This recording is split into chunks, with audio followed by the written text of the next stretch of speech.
What's supplements weighing nation? It's your boy Justigas. Andito tayo ngayon sa Metcon Group PH showroom. Kasama natin si Miss Universe Philippines Aklan 2020. 2020 and 2021. Yun.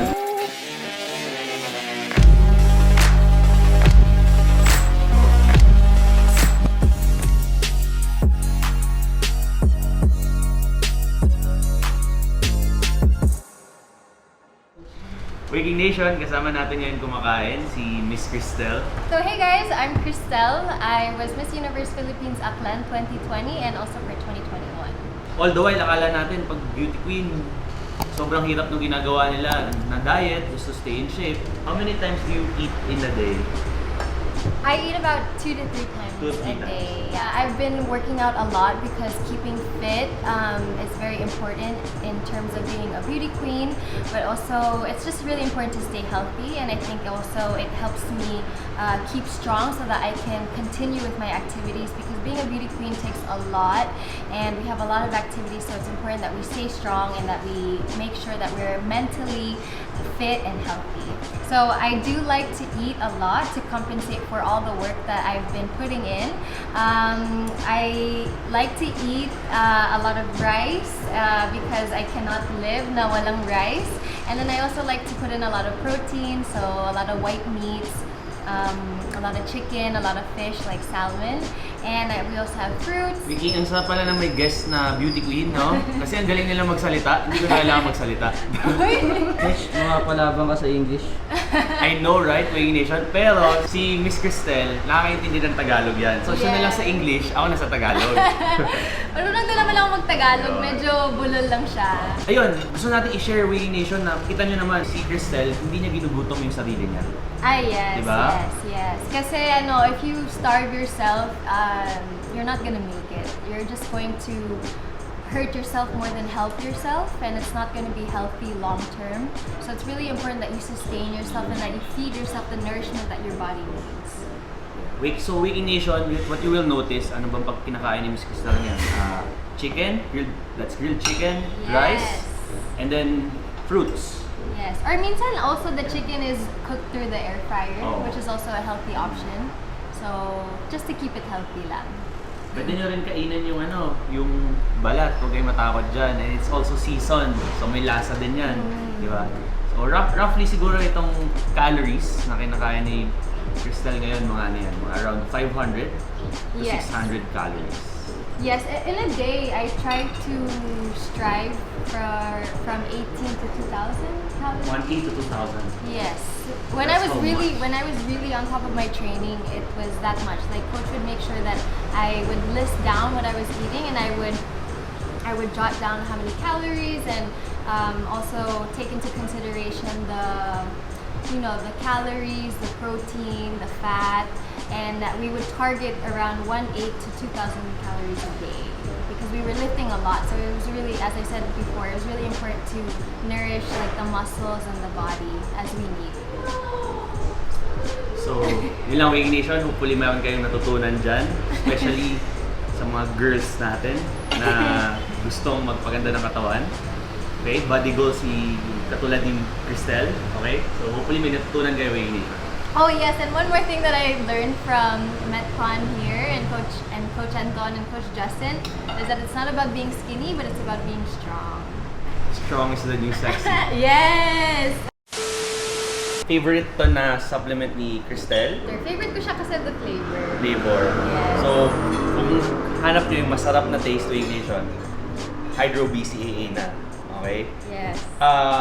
Pero yun, explain natin yung kagandahan ng BCAA na iwasan nyo yung muscle loss during workout. Okay. Yeah, and then it also improves recovery. Tapos, na-improve din niya yung pag-repair ng muscle natin. Okay. So, yun yung mga benefits ng BCAA. Another thing is if nagda-diet kayo, 0 calories siya. So, kung kinokontrol nyo yung calories nyo, nakikrave kayo sa something sweet na maganda pa siya sa muscle natin for recovery from our workout. So, sobrang okay yung BCAA Yeah, talaga. guys, promise, super sarap ng flavor. Favorite ko talaga to. I'm so excited. I'm so happy. The best. I think it's the perfect way to end my workout with a very nice and nutritious meal along with my BCAA drink. Do you have a favorite body part? course, I want to work on my butt. butt. Your butt. Of course, yes. Lahat naman tayo, di ba? Yeah. Ganda, sexy kasi pag Pag may puwet. Yes. Actually, wala kang makikitang athlete. Hindi, medyo Hindi maliit ang strong. butt, na hindi Yeah, yeah. developed ang butt. Yes. Kasi, butt is nagbibigay ng power yan sa hips natin. Hip strength yan. So, as an athlete, very important yung hip strength. Lagi natin ginagamit yan. Correct. So, do you have a favorite workout for that? We can go with the dumbbells. Dumbbells? Yeah. What movement? Ang alam ko na yung sorry Ang alam ko na yung parang yung nililift mo na. Romanian deadlift. Yes. Okay, sige. We can do the Romanian deadlift. Tapos we're gonna rest 15 to 30 seconds. Okay. And then we'll do the hamstring marches. Those ones I hate. Oh, you hate this, so let's do this. I hate those. But I think you guys should remember that the more you hate it, then the better it is for you. Saka eventually, if you do it often enough, pag dinalasan nyo yung paggawa dun sa isang exercise na hindi nyo gusto, eventually you're gonna get better at it. Yes. And once you become good at it, maggulat ka, gusto mo na siya. Correct, yes. Sige, kuha tayo ng dumbbells. Okay. So usually for me, since I am still starting, well, not really starting. I've been here for a few months now. So I usually range from 15 to 20 pounds when I do the Romanian deadlifts. I think I will go with 15. So, yung mga gusto magpalaki ng butt dyan, Yes. to give this a try. Yes.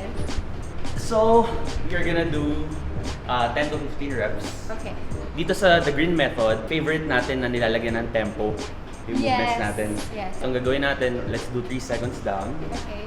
1 second hold at the bottom, and then explode up. Okay. Okay, let's do 10 to 15 reps. Okay. Okay?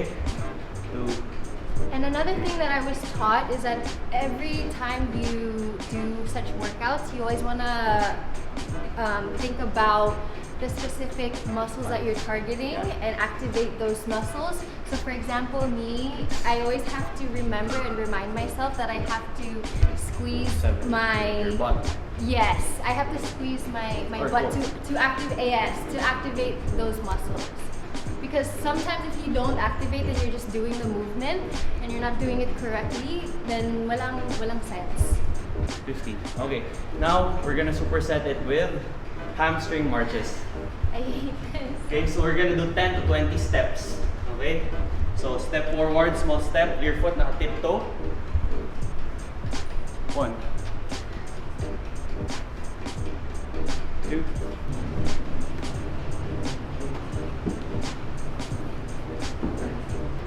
okay, so sobrang okay siya na workout, Weighing Nation. Pwede nyo gawin sa bahay if you have a pair of dumbbells.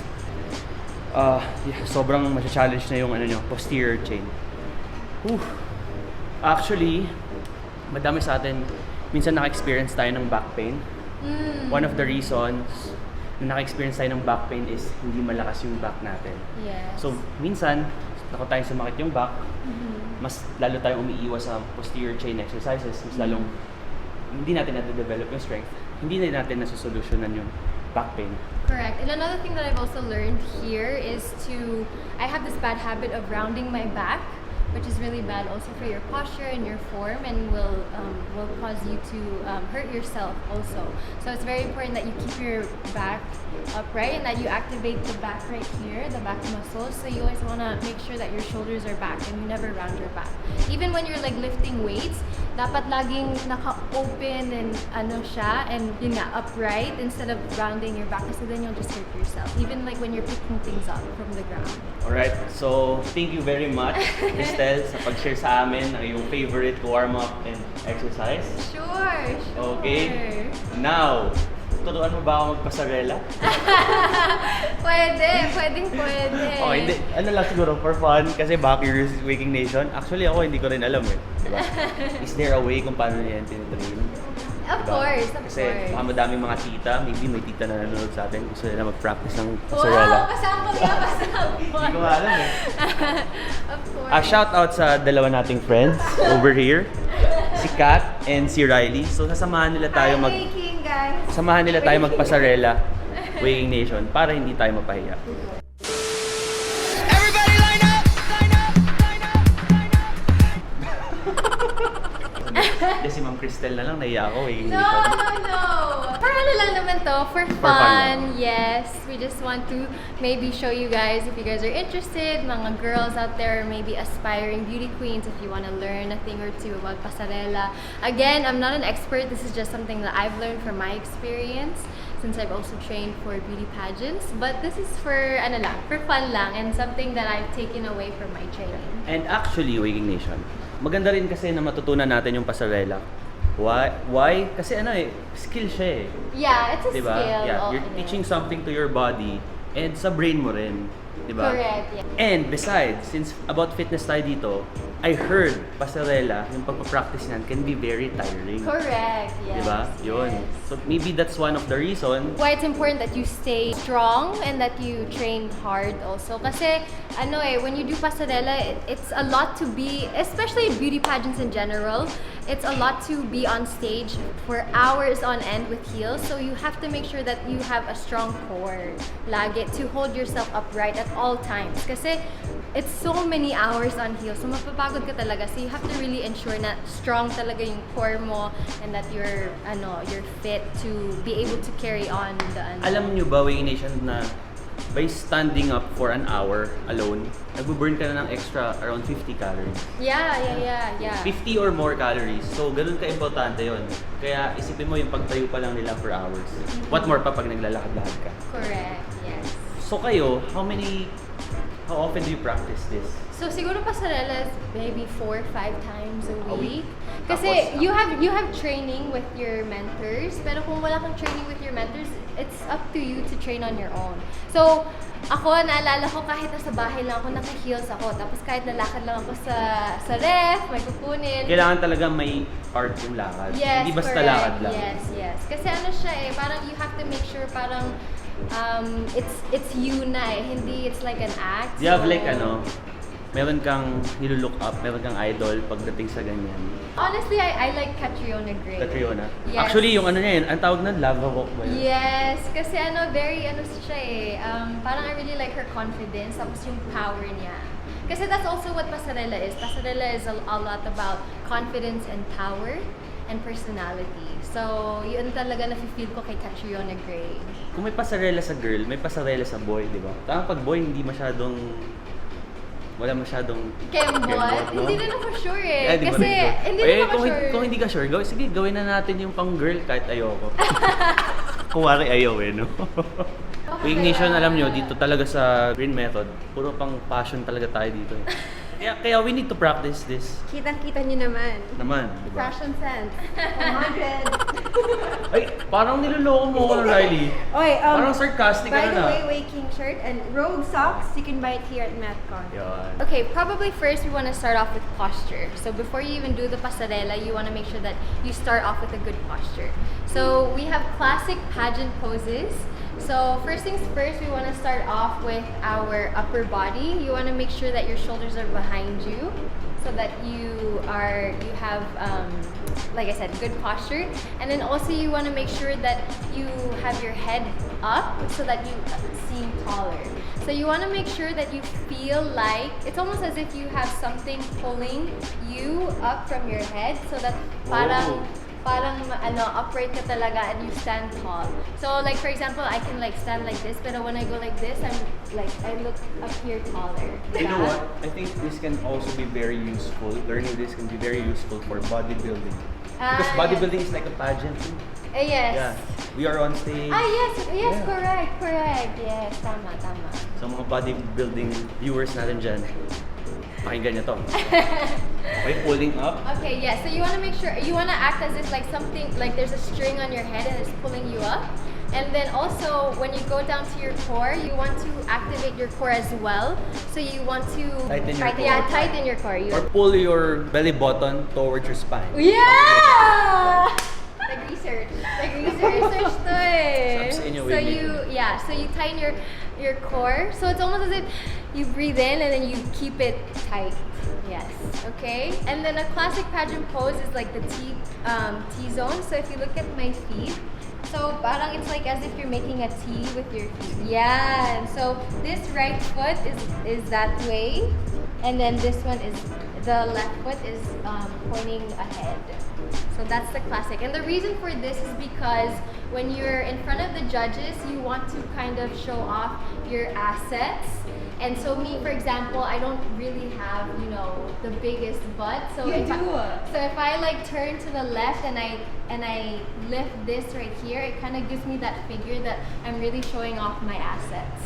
So that's the reason for this. So for example, like when you pose, you want it like to the judges, you want to kind of show that off and enhance your assets. And then sometimes too, you can also place your arm here just to elongate the arms and create that figure here.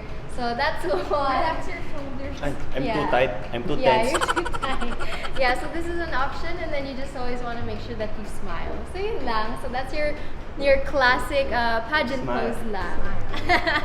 Okay, so that's our classic pageant pose. Okay, so now we can start with the pasarela. Okay, so there's this biggest misconception that pasarela is from left to right. So when you walk left to right, pero hindi. I think that's how I walk.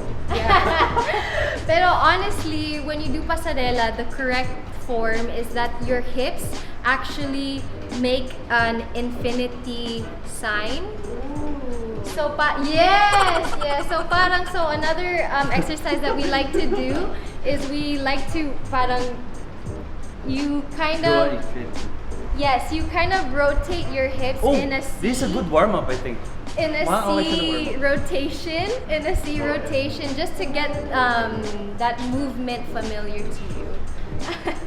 Sali na nga. Waking Nation, this is actually a very good exercise to open up your hips. Yeah, actually, yes. So Oy, Riley, gawin mo. So when I step, like iikot to, tapos step, iikot. Step, iikot. Step, iikot. Parang yun yung breakdown. So at first, you do it slow.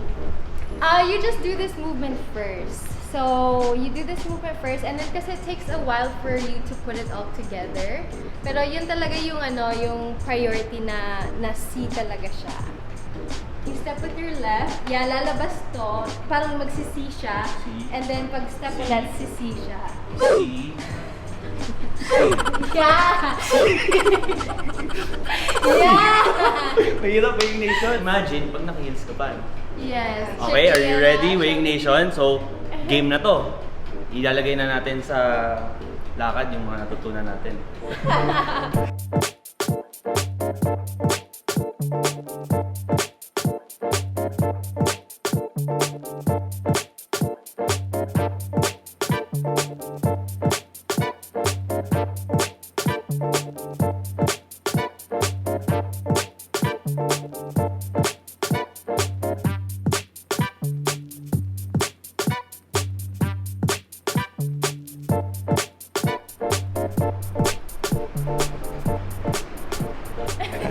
Okay, and that's it, Waking Nation. Sana nagustuhan niyo yung episode na to with Miss Cristel, Miss Aklan. Okay, so ma'am, thank you very much sa mga sinare mo sa amin. Oh no, yes, it was my honor and it was my pleasure to share you guys with things that I've learned. Thank you so much for having me, Coach Justin. Super nag-enjoy ako. And also, thank you so much to Waking as well for providing me the BCAA. Yeah. I'm really excited.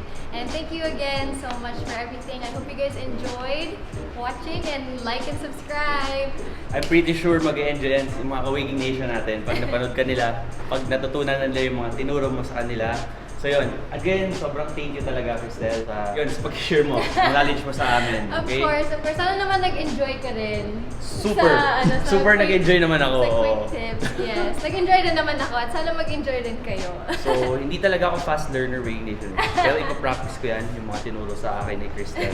Papakitaan ko kayo, Waking Nation, pag nakapag-practice na ako. Okay? So, Waking Nation, if you like what you saw, please hit the like button. That helps us. Share the video. Comment down below if may mga gusto pa kayong future content na makita sa amin. Okay? Thank you very much, Waking Nation. Like nyo rin yung mga social media pages natin, Instagram, TikTok, Facebook, if you haven't done yet. So, thank you very much, Waking Nation. Until next time. Thank you! Biceps Thank you out. guys! Biceps out!